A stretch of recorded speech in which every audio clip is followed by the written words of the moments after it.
Sanity, lay your spark upon me, all of me. Say you will forever come to me. Sanity. In this episode of Sanity at Sea, we begin the final day of the handover process by going over a couple more systems. Then we go over some maps of the local cruising grounds, and then finally we share our thoughts on the overall process. Okay. That's a great storage spot. Yeah, we decided not to get the drawers.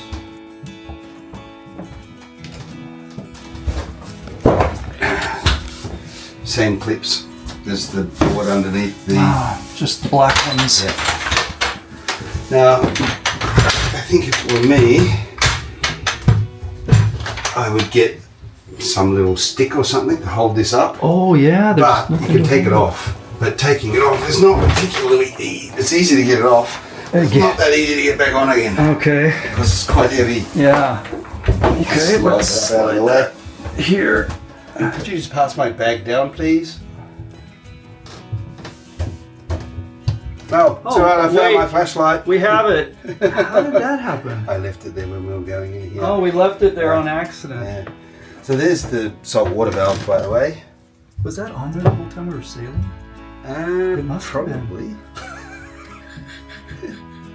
What's that clunking in the engine? So where's my knife? Is that there too? I can't find my knife. It might be. No, I didn't use it. I think it's in my office. That's the salt seawater for cooling the engine. Remember we were looking down, I said see the red handle, but that's pretty obvious where it is now, right? We'll check the oil in a minute, but there's a knob there with temperature written on it. Okay. It's right there. So that adjusts the temperature range for the hot water. Okay. And what it's doing, it's bleeding cold water. It's a bit hard to see because there's a lot going on down there. But you've got that cold water coming in here, and it comes up into the bottom of that valve, and it bleeds into the hot water supply. How do you adjust that? Is there a valve? You just turn the knob. Okay, just turn the knob. Yep. That's it. Okay. And so we've got a few things going on there. We've got the hot water from the engine, that's those two down there.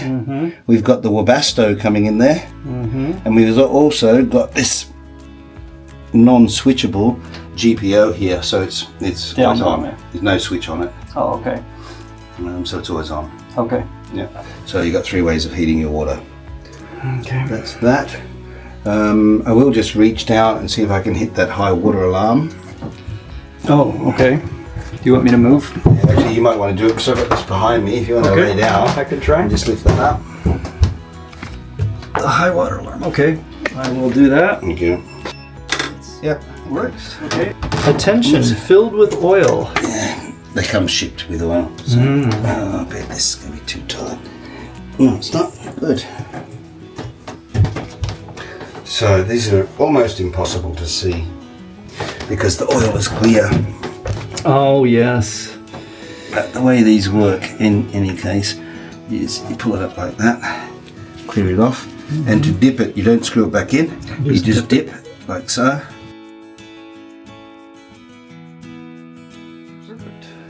And we're obviously looking to see if there's any water in there. It's reasonably obvious, it just goes white. Yep. Yeah. The other thing to do, you just look in there, you can pretty much see where the level is. That looks pretty, and it's about the same as your extraction bracket. Okay. And then to change it, you need a suction pump that goes on here. I won't take it out. You recommended that manual, big manual one. Yeah, now there may actually be a screw thread on there or some. Yeah, I'd have to have a look.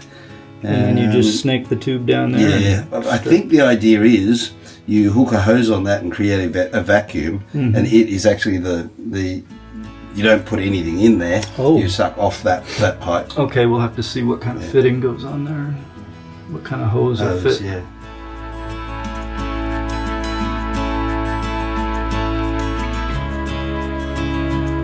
There's a system, and I'm just going to point it out because, okay, there you go, it is open. there's some sort of piston here that sometimes needs rebalancing. Okay. And you'll read about it in the manual. They're talking about having this screw all the way out. Mm-hmm. And this valve, there's a little valve over here, when I go, you can see it. It's attached to this hose. Okay. It's a little valve that needs to be closed when the thing's being operated. Okay. But if it gets out of whack for whatever reason, I think it needs to be centered when the unit starts up. Okay. So they show you how to do it. You open that valve and you screw this all the way in, and that positions that little piston. Okay. And then you pull it up, you start it, and away you go. It's very clear in the manual. Okay. And you will have to read the manual. It's like a couple of. But anyway, when you're reading it, at least you'll know what they're talking about. Okay. Right? There's no mystery to it. Okay. There's a little valve here that can isolate the fresh water. So this is the fresh water coming in here from your tank. Okay. Actually, no, sorry, it's coming in. It's coming in here. This is a little solenoid that allows the water to go or not go. Okay. So when we do a freshwater flush, this little solenoid gets a message that says open up, comes through the carbon filter, so that we get all the chlorine out, and up into the unit and flushes this whole thing. Okay. And it would dump it wherever the brine, it's probably that one there. This is the wastewater. Okay. And it just gets dumped out below. Outside of that, there's nothing to do here. That's it. This is your 5 micron filter. Oh, it is. Yep. And that's the carbon filter. That's the carbon filter. So is there? Okay. So is this blue tube? Do you think the one that test water can come out of? No. You don't have test water. You don't. Okay. No. What I did is I just pulled this out, but I would put a little valve here. Yep. Okay. Or here or here. The big upside of that is, if your tank is fouled, you can fill up water bottles. Ah, yeah. Right? Because this is the output. That's the output. Just go straight there. It goes right into the tank. And under here is, That's I mentioned there was an idea. access point back there in the cockpit. Yeah. I can't, we'll have to take the bag out. Yeah. But there's another one right there. You just lift that plate and you get access to the water tank there. Okay. And I can't see the wires. I was going to say, and the level sensor, but there's the wires there. So, and the level sensor. So if you've got any issues with the water tank level gauge, you can get your hand in there, lift it up and down and just see if it's broken or whatever. That's the deck filler. We put water in here. This is the rain catcher. Okay. It comes down to this valve, and at the moment, this pipe is closed. Okay. And this is the one that would put water in your tank. Okay. Because this one's closed, this one is open, it's diverting it overboard. So any water that's coming down from the deck is getting flushed, so we're not getting all rubbish caught in here. Good. Right? They have put a little screen on top of that now, so you don't get leaves and things in there, so that's a good thing. So you don't need to worry that the hose is going to be all full of rubbish when you open up the tank. So all you would do in a heavy rain, let it rain for a while. Clean everything. Yeah, the best you can, and then just open this valve, put it over there. Now they put a screw in there. So the screw right now, I'd have to remove that screw. You would, yes. In order to divert water. Yes. From yes. here. Yeah. Okay. I'll put a label on that says carbon so I remember. Because I think I will, but. And that's my 5 micron. The manual's reasonable. Yeah. Look at that. I bought a bunch of 5 micron filters that should be the right size. There are some, I think I've seen. And there are some with the boat. I think they came. Yeah. And then this access. I can't no open idea. I can't open it right now. I think there's nothing in there. It's just access to additional storage space. I don't think there's anything at all in there. Okay. Those little black clips are where the table legs go. Okay. And the table, the cockpit table, can go in here. Okay. Behind the strap. If you don't want it up if there. you don't want it in the cockpit. Doesn't convert to a bed or anything, so you just get rid of it, that's all. I'm not sure why we would get rid of it, but and then there's a strap, some straps in here for that's the table goes behind the strap. Okay, good. Okay, let's go up here and do what we gotta do. Kind of pushing stop. Sounds pretty straightforward. So we have a Watermaker breaker down here. Yeah, so I just turned that on. Is there one up here at all? Or no. Okay, so nothing up above. No. Okay. So I think we'll do the 10-minute flush. Let's start. Boom.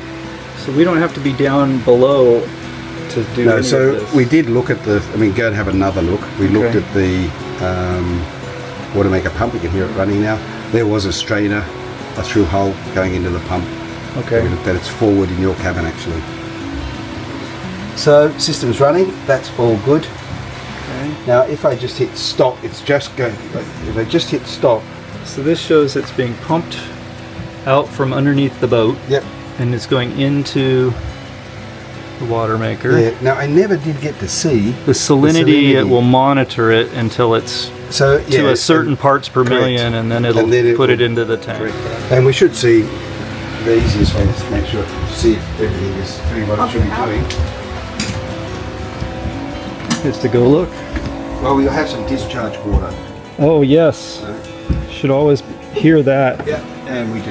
A lot Okay, and it's on this side. Now, so it's pumping fresh water from the tank that's the way I see it. Yes. to pre-flush it or something. No. So I'm going to stop that. Okay. I will say, so if you just stop, it doesn't flush. If you hit flush here and then stop, you'll see it comes down here and said preparing. I can't read that. It says Remaining 56, so 53 seconds. If I just hit stop. And it says system washing. Yeah. Okay. So you can't just hit stop. You need to hit flush and then stop. If you just hit stop, it won't flush. That's it the won't point. flush. Imagine. I thought automatic startup would be. It just does just what it's starting supposed up, to do. It's going to do everything. No, it's if you pickled it Oh. and you want to go through the flush first, so it dumps off the initial bit of production overboard. It flushes So it a it's certain all clear in here, but because I didn't have this mud mat before. Okay. But I don't see.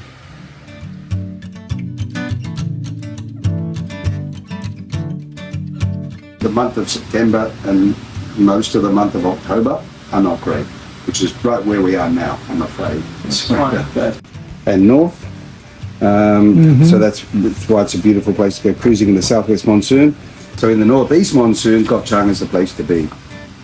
So November would be a good time. Yep, November's a great time to be down here. November, December, January, February doesn't get much of the stormy weather. Koh Chang does, and Koh Samui does. Okay. And I think that's, you can look at the difference. If the south, if it rains here, the winds have got all this space here, which is probably 300 miles to pick up moisture and dump on the mainland. Not so here. It's just a very small area. And the northeast is probably the best time to get around there. And the northeast monsoon is the best time to be in Phuket, Langkawi and all of that. Because there's two little marinas. There's one in here and there's one in here. This one you have to go up a creek to get to, and it's tidal. You probably have to go in a high tide. You would only go in there if you wanted to leave your boat, if you wanted to head over to Cambodia or something like that, do a visa run or something. This one, it's a pretty ramshackle setup, but if you just wanted to tie up because you were tired or whatever, then you could do that. They don't allow you to stay on your boat in this one though. You have to stay on the island. Yeah. Surprise, surprise, they've got accommodation on offer. I see. So that's that. Well, we've got this beautiful boat to stay on. So Yeah, we so why probably would you wanna do it? anchor Exactly, somewhere over exactly. this guy. So look, I've got some bigger charts of this place. So lovely. Out of all of the islands here, Koh Chang is the one that has the ferry going to it. So it's an international tourist destination. This beach is the most populated because it's the first one you get to. Then it's a bit of a chilled beach. If you're looking for all-night parties, ecstasy, magic mushrooms and wild nights, that's for you. Great. Nice fishing village here and a nice fishing village here. That's it. In terms of fuel, this is the place to go. It's my charter base. Okay. And there's also a big restaurant dock system that you can get onto, Oh, and they have a fuel pump. That's the Island Spirit one? Yeah. Okay, we saw Nick and Teresa's video on that. Yeah, one. okay. They So they've got a fuel pump. It's a bit agricultural and got just stunningly beautiful. And in the northeast monsoon, you've got access to that beach, not that one, sorry, that one, all of this down here. And Cockpit is just lovely. It's been more Thai tourism, sort of high-end Thai tourism. You're not going to find plastic deck chairs with a towel thrown over it. You know, some of them are quite exclusive and expensive, so it's not necessarily a cheap place, but you can do it cheaply.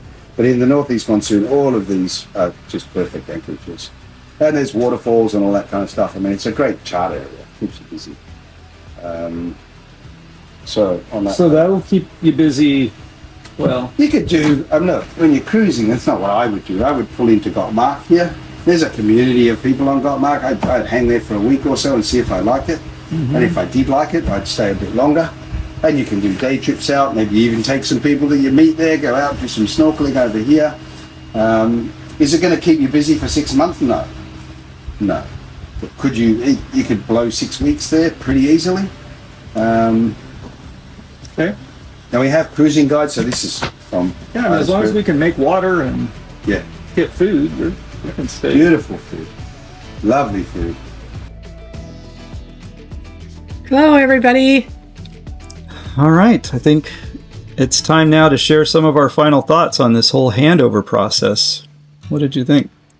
I thought it was a lot to take in. There's so many systems that are new to us on this, our boat, and now our new home. I definitely have a lot to learn, and I'm so glad that Seawind provided us with Phil, who was really great at describing everything, going over everything, and being here to answer questions that we have. Before we even got here, they sent out information. So Seawind was great at sending a whole resource, like an email with information about how the handover was going to proceed. We had a timeline. Phil sent us, kind of what we were going to cover each day.